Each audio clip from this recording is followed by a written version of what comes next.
Hi guys, it looks like if Pastor Bishop Whitehead drank some petty juice today because, honey, he was on a rampage. This one woman called in and she must have said something that he didn't like on his live. And she said something he didn't like, and boy, he put her on blast. You guys listen to what he had to say. If you you ain't married to a husband nor wife, whoever you are, right? Right? You don't know what you're talking about, and I guarantee you're ugly. So right away, he told her that he guarantees she is not married and he guarantees that she is ugly. If you you ain't married to a husband nor wife, whoever you are, right? Right? You don't know what you're talking about, and I guarantee you're ugly. Now, this is Instagram, right? Let me see what your face look like, right? I can guarantee you. See, let me tell you something. Hold on. I can guarantee you. What's your name? Let me see. Hold on. And I'm gonna show y'all who just said that, y'all. I don't know what they look like, but I'm gonna show you. I'm gonna show y'all. I'm gonna prove my point right here. So guys, at this point, this man of God, this pastor, this spiritual leader, this bishop is putting information in his phone to pull up this woman's picture to disgrace her looks, to call her out how ugly she is, to shame her. AD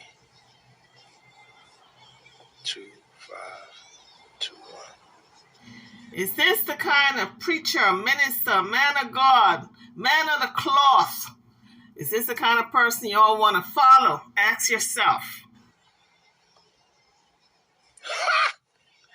Woo, baby.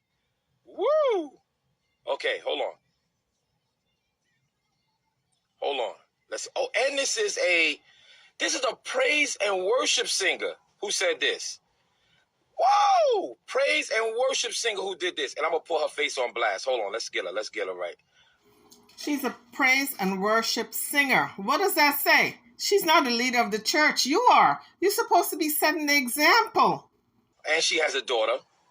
Right? And she has a daughter. Let's see. Okay, her name is Miranda D252. Look. Let's look at her, y'all. With all this makeup caked on. Right? Look at her, y'all. This is her right here, y'all. Right? It is so sad to see this level of pettiness coming from a man of God, a preacher, a bishop. And he doesn't think he's doing anything wrong, believe it or not. Let's continue to listen. And I can guarantee, look at her, y'all. Hold on. This is her right here, y'all. With all that makeup caked on, right? Right? Eyelashes, not hers. Right? Makeup on 100,000. Right? Let's see what else she got. I want to see if she have a picture with no makeup. Right? Let's see if she has a picture with no makeup. Because it's people like you that want to attack bishops and pastors. Hold on. It's not a picture up here with no makeup. See, that's how you know she covering something up. Hold on, y'all. Hold on 1 second. Unbelievable.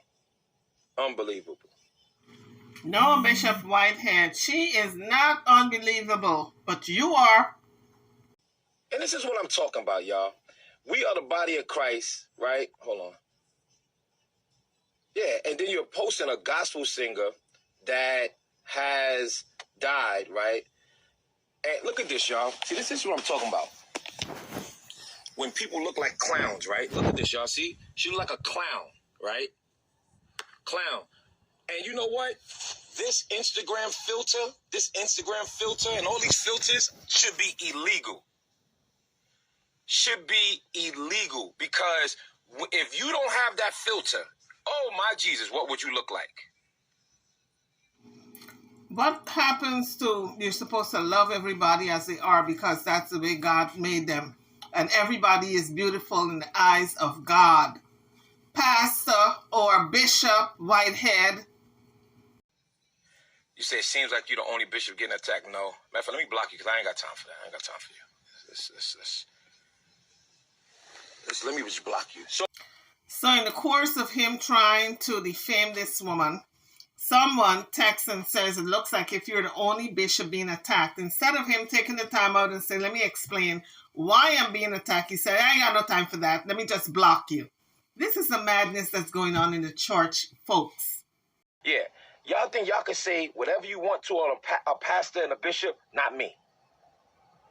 Not me. Not me. I'm the wrong one. And that's why everybody always want to sit here and say, that's good for him. You need to go to jail. You need to do this. But if somebody else clap back, it's all right. Nah, y'all gonna stop clapping at us. I'm telling you.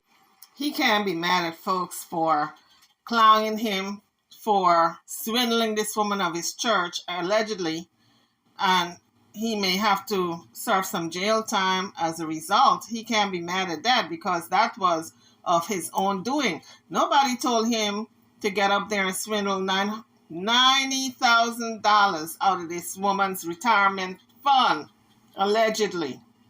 I'm telling you, you got this clown, Miranda, whatever her name. She's a clown. She's a clown. She's a clown. Look like Barney, right? With all this purple, like. Now, which preacher have you ever heard go after anybody like this? Even if they're thinking it, they don't come out and say it. They just look at a person or, mention that, I'm going to be praying for you. I don't like what you say, but I'm going to pray to God for your soul. I'm going to pray for you, but not him. Oh, no. Like, come on, like, get out of here. Beat it. You know what I'm saying? I'm keeping it 100. And I'm not, and this is why the church is going through a mental disaster, because we allow everybody to attack us and say, I'm praying for you. I'm going to pray for you, but I'm clapping back. How about that? So here again, Bishop Whitehead has missed the whole point of what is going on here. This woman just pointed out certain facts, allegedly, and he's coming hard at her, that she should not say what, I think she said that that's why his wife left him. I may have mentioned something about him, that he's going to have to serve some jail time as a result of this alleged theft of $90,000 from this parishioner. So I think he missed a point, that it's preachers like him that is causing the bad name of the church. Reed and himself is two shining examples of what the church has turned into. A bunch of pedophiles, a bunch of swindlers, a bunch of liars, allegedly. I mean, it's just a crying shame what the church had. Maybe it was always like that, but it wasn't so out in the open.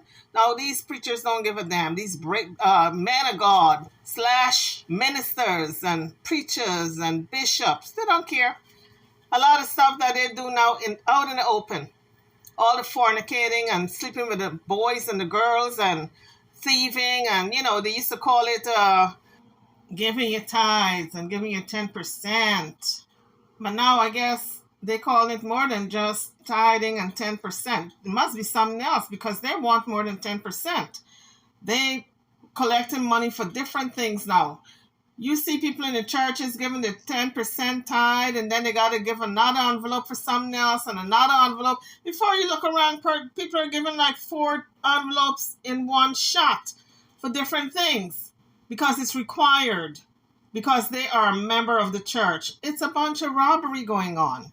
The only difference is they're not putting on a hood and using a GUN. They're doing it in front of your face. They don't care if you suspect that it's just thievery and robbery.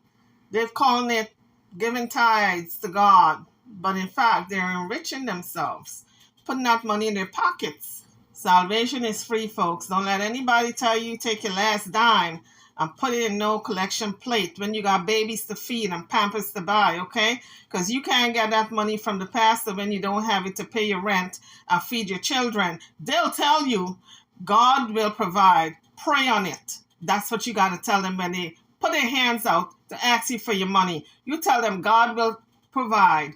Pray on it. Like I said before, if you want to help the church that you're attending, that's one thing that you're going to give to help out. But don't you take your last money and do it. Because like I said before, when you are down and out and in need, they're not going to pay your mortgage. And the churches that do pay the mortgages for people, They do that because those people have given their life savings.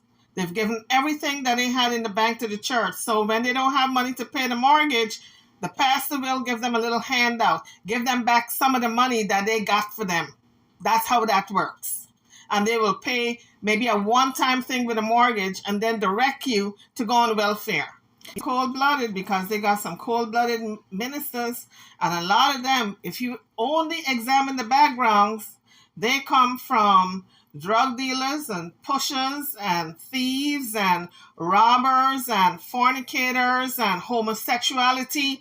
They don't have a squeaky black background, in other words. So that's who you're dealing with when you have all these ministers, preachers, and deacons trying to lead you. It's the blind leading the blind, in other words. I'm clapping back. Where you at, Miranda? I guarantee you're not married. Let's talk about that. I'm guaranteed. So you sit here talking about, yo, your wife finally left you. See, that's what he's so salty about. That particular person he's talking about, Miranda, she said, your wife finally left you. That's why your wife finally left you. And that's why he's so upset. But he shouldn't have taken it out on Miranda. He should have taken it out on himself because he is at fault for his wife leaving him, if indeed she did leave him.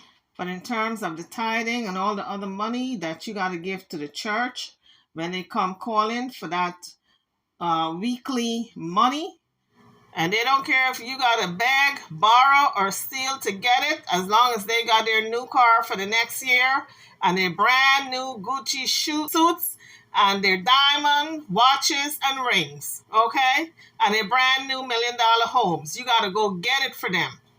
Pimps in the pulpit. You want my number, don't you?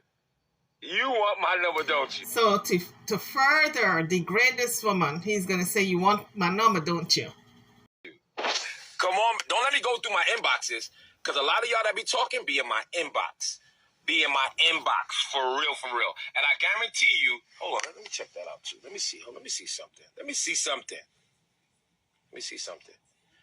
Now he's going to check his inbox to see if this woman had reached out to him and tried to friend him. How petty. Oh my God. She blocked me. She just blocked me, y'all.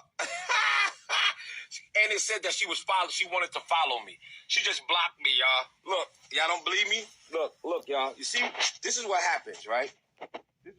See? She just blocked me. Right? You on my page talking, she just blocked me, y'all.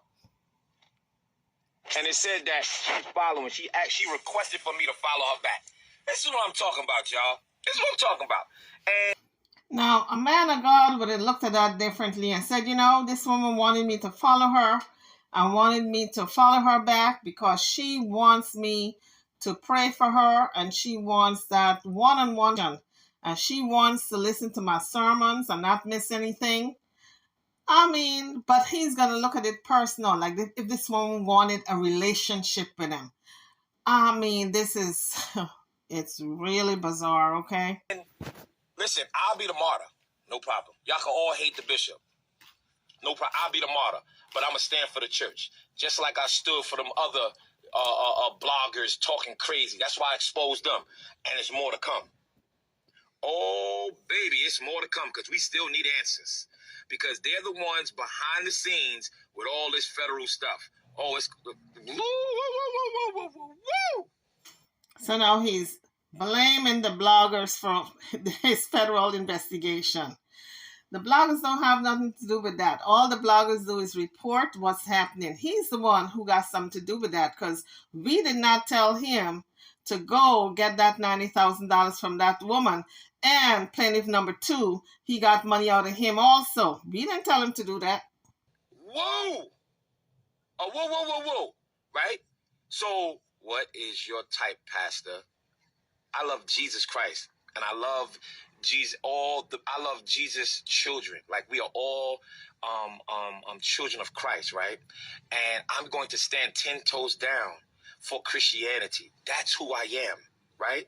That's who I am. I'm not going to allow Christians to look like punks. Now, guys, he was beside himself. He kind of reminded me of Amari and Queenie when they get into it and There, it's a cussing fest. He didn't actually use any cuss words, but it was the arguing. He was arguing by himself because the woman wasn't there to argue back.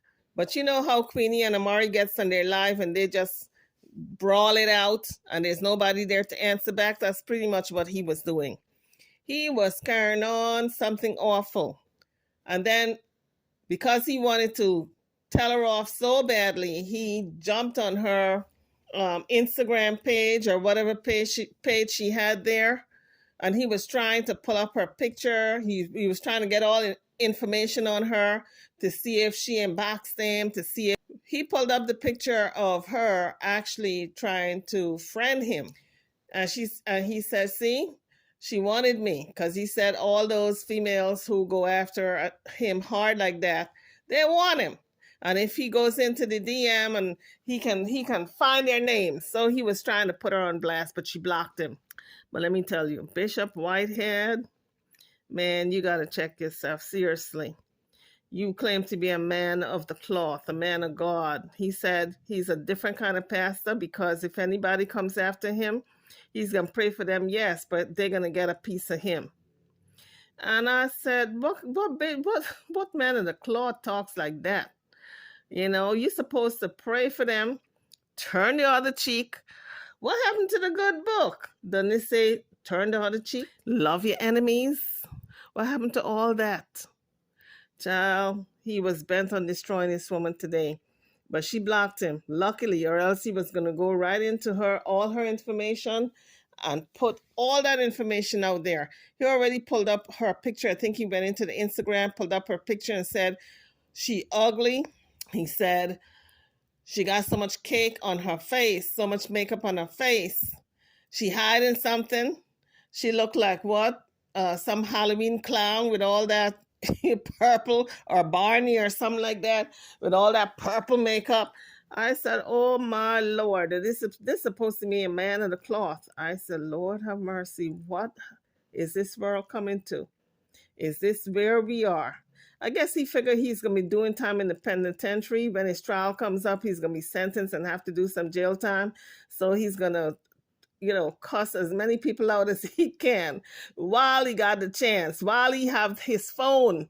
Because when he goes to jail, he won't have that cell phone. He'll have to use that pay phone, and it's only a certain amount of time they got on it. So I guess he's using the time to his advantage for the wrong reason. He should be repenting. He should be praying to God. He should be trying to reach out for salvation and repentance and just being in the word and forgiving everybody and loving up on everybody because he wants people to be in his corner. Nah, not Bishop Whitehead. He is, honey, it's like revenge. He's out for the kill. He's out to just like destroy as many people with his tongue as possible, like a serpent. YouTubers, drop your comments. What do you think about this new development with Bishop Whitehead? Because this young lady was not in agreement and told him one bad thing. You know how people are always telling him, you're no type of bishop. I don't think you are a man of the cloth. And that is enough for him to go off. So she must have said something like that. And he went off, child. Anyway, YouTubers, I'm over and out. Drop your comments. Don't forget to hit that like button. Subscribe to my channel. I'm over and out. Thanks for watching.